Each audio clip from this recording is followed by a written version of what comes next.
Hey guys, Derzapolsky here. It's August 1st, day one of Strong Like David, and I'm really glad that you're involved and you're here in this very first briefing and you're getting things together and getting things rolling. Now, you may wonder how in the world we're going to start a leadership program, a motivation program, with the words memento mori, you will die. Here's why. We want you to focus this month on every single individual day and not obsess over the 31 days of this program. And that's a good thing to consider in life. I mean, we need to make decisions today physically that ensure that a decade or 20 years from now we're healthy. We need to make financial decisions today that are responsible, that ensure we have financial resources available for us in the future. So the future matters, but what we can control is our actions today, right? So we want you to look at the briefings each day that are just like this one you just received and read through them and participate in the physical training and the leadership development and the mental toughness exercises completely. All right. And that means if it says write down in your briefing 5 things that you do well, it means take a pen and write in your field guide 5 things you do well. There's a reason for each of these activities, and we'd ask you to trust the program and don't decide on your own. That's silly. I'm not doing it. All right. It's not silly. There is a reason, and we'll explain that over time. But for now, participate completely and enjoy the benefits that you're going to see come. Now, there's a physical training component of this program, and we would encourage people to put in their best effort. And that if you have any questions or doubts about your ability to do any of the physical exercises, you should consult your physician and ask them about any concerns that you have. Some of you are simply out of shape. You're going to get on the floor to do a push-up, and it will literally be the very first time in maybe decades that you've done a single push-up. And it may be difficult. In fact, I'm pretty sure it will be difficult. But I don't want you to quit, and I don't want you to be discouraged. This is not a tough man contest, okay? That's not what we're doing here. What we're doing here is trying to improve your physical fitness, your mental toughness, your spiritual toughness, and instill some discipline in your routine so that you can lead effectively in your life. Now, if you find the physical training to be too difficult, we ask you to modify it. The program is completely an honor system. So we ask you to do your best work. If you look at 20 push-ups and you get down there and you start pushing through the first 5 or 6 and you're like, I can't do 20 push-ups. It may blow your mind and you may feel discouraged.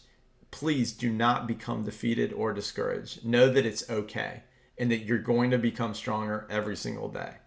So maybe for you, your goal that day is you start to get tired at the 6th one, the 7th one. We'll ask you to do one more. You ask yourself to do one more, to push just a little harder. Write that down, and then you watch yourself become stronger over the month. Now, some of you are going to look at the physical training and say, I've got my own workout, and it's harder, and it's tougher.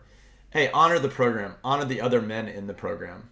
It strengthens me when it's cold out during the winter or hot during the summer, or I'm facing challenges in my life, maybe fatigue because my son has type 1 diabetes and sometimes I'm up many times throughout the night, so I wake up very tired.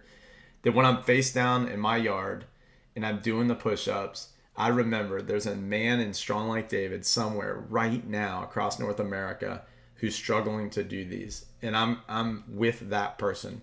I'm going to complete my physical training as a way to support and honor them. Because as we see in the Bible, iron sharpens iron. And that's a lot of what we're about here in Strong Like David. So I want you to feel encouraged and not discouraged ever. I do not want you to quit, no matter how far behind you think you've become.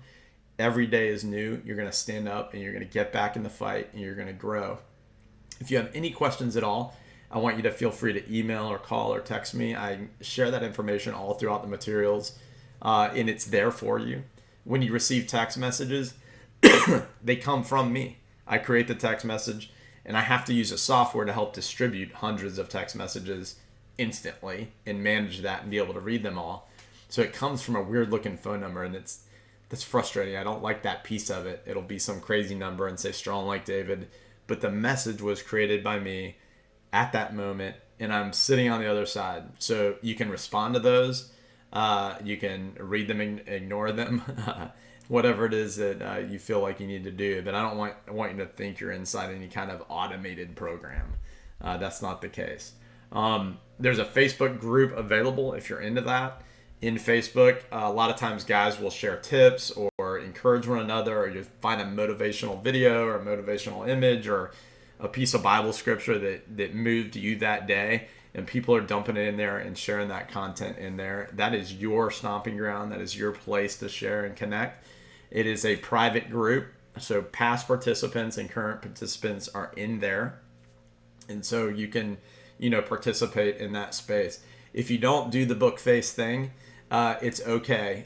You're not missing out on core pieces of the program. There won't be curriculum or content there that isn't in the daily briefings. So you're not being, shorted in any way. So again, I wanted to just encourage you and congratulate you for stepping up and stepping forward. As you struggle, do not quit. As you struggle, do not quit. If you find something to be silly, do it anyways. Participate in the program. Complete this. If you find yourself wanting to quit, or you've become judge, that's what I thought it was. I don't like the physical training. That's goofy. Do you do that in other areas of your life? Do you do that at work? Do you start to judge the leadership? Do you start to judge what they're doing? I'm not going to that church anymore. I didn't like that sermon series. You start a physical training program and I don't like that. It's not effective. You start a diet. Yeah. I think what you may need to do is take that finger that you're pointing around and look back at yourself and say, why can't I do things that are uncomfortable, or do things that may challenge me, or do things I may not enjoy, for the simple reason that I made a commitment to do so, right? So that's my finger in your chest before you quit saying, don't do it. Don't do it. You showed up here for a reason. You know you can be stronger physically, mentally, and spiritually. The battle awaits. The giants are there every day, and it's up to you to figure out how to develop that power and that skill and those tools necessary. And you're with a group of men who are in the same battle and who are alongside you. So let's go get it. Day 2 is tomorrow. Get those goals, the morning and evening routine. Figure out the sit rep and the field guide, how you're going to document that, carve out time and space to do it, and let's go get it. All right? Let's do it right now. Do not quit. Do not be defeated. Do not think in your mind, how will I do this? What did I get myself into? Wake up today, wake up tomorrow, wake up the next day, and become stronger. The world needs you to lead strong, to step up, to step forward into the breach and lead your family, to lead your children, to lead your wife, to love them and care for them gently, to be an example. All right? That's what we need to do here, and that's what we're going to do. Let's get it. Here we go.